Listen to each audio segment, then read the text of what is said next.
Hi అండి. అందరికీ నమస్కారము. నేను మీ మమత. వెల్కమ్ బ్యాక్ టు అమ్మ మొదటి ముద్ద.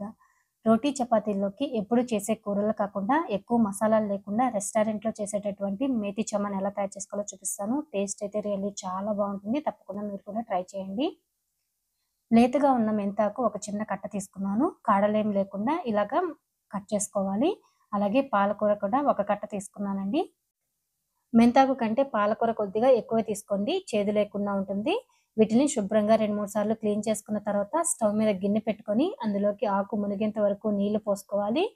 ఇప్పుడు ఇందులోకి కడిగి పెట్టుకున్న మనం మెంతాకు, పాలకూర ఉంది కదా! అది వేసేసుకొని 5 నిమిషాల పాటు ఉడికించుకోవాలి.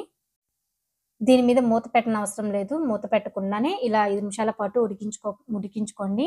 ఇది మరీ ఎక్కువ ఉడకనవసరం లేదండి. జస్ట్ మనకి ఆకనేది మెత్తబడిపోయి కొంచెం మంచి గ్రీన్ కలర్‌లోకొస్తుంది. ఈ విధంగా ఉంటే సరిపోతుందండి. ఇప్పుడు దీన్ని ఒక ప్లేట్‌లో తీసుకొని పూర్తిగా చల్లార్చుకోవాలి. ఇలా పూర్తిగా ఆకనేది చల్లారిపోయిన తర్వాత దీన్ని మిక్సీ జార్‌లోకి తీసుకొని మెత్తగా గ్రైండ్ చేసుకొని పక్కన పెట్టుకోవాలి. ఇప్పుడు స్టవ్ మీద కడాయి పెట్టుకొని అందులోకి 1 table spoon oil, 1 table spoon నెయ్యి వేసుకొని హీట్ చేసుకోవాలి. నెయ్యి ప్లేస్‌లో మీరు బటర్ అయినా వేసుకోవచ్చు. నేనిక్కడ ఆయిలు, నెయ్యి 2 వేస్తున్నాను.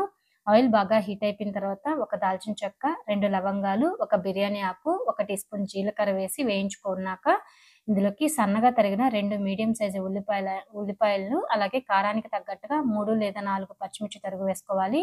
ఇందులో కారం అనేది యాడ్ చేయం కాబట్టి పచ్చిమిర్చి అనేది మీరు చూసుకొని వేసుకోండి.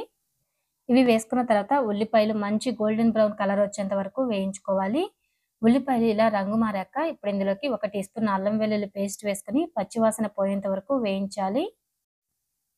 ఇది కూడా బాగా వేగిపోయాక ఇప్పుడు ఇందులోకి మనం ముందుగా గ్రైండ్ చేసి పెట్టుకున్న పాలకూర, మెంతాకు పేస్ట్ వేసుకొని పచ్చివాసన పోయేంత వరకు 2, 3 నిమిషాల పాటు బాగా వేయించాలి.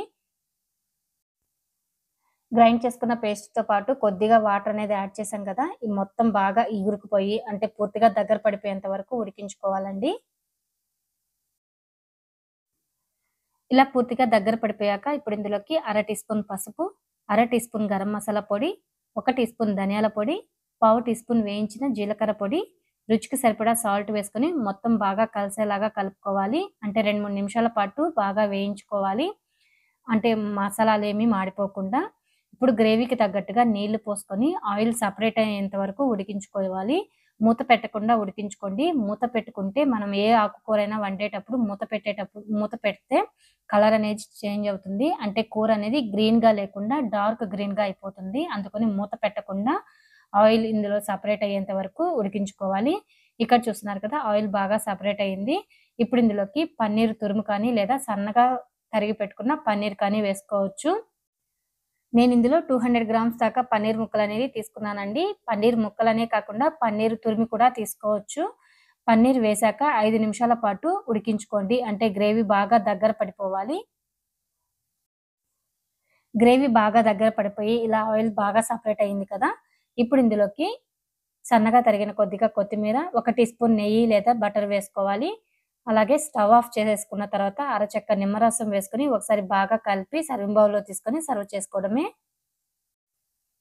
ఇది రోటీ, చపాతీ అలాగే జొన్న రొట్టెల్లోకి కూడా చాలా బావుంటుంది. తప్పకుండా మీరు ట్రై చేయండి. చాలా సింపుల్ అండ్ ఈజీ ప్రాసెస్‌లో చేసుకోవచ్చు. ఎప్పుడూ చేసేలా కాకుండా ఇలాగ ఒకసారి ట్రై చేసి చూడండి. ఈ వీడియో గనుక మీకు నచ్చినట్లయితే ప్లీజ్ లైక్ చేయండి. ఛానెల్‌ని ఇంకా సబ్స్క్రైబ్ చేసుకోకపోతే సబ్స్క్రైబ్ చేసుకోండి. Thank you.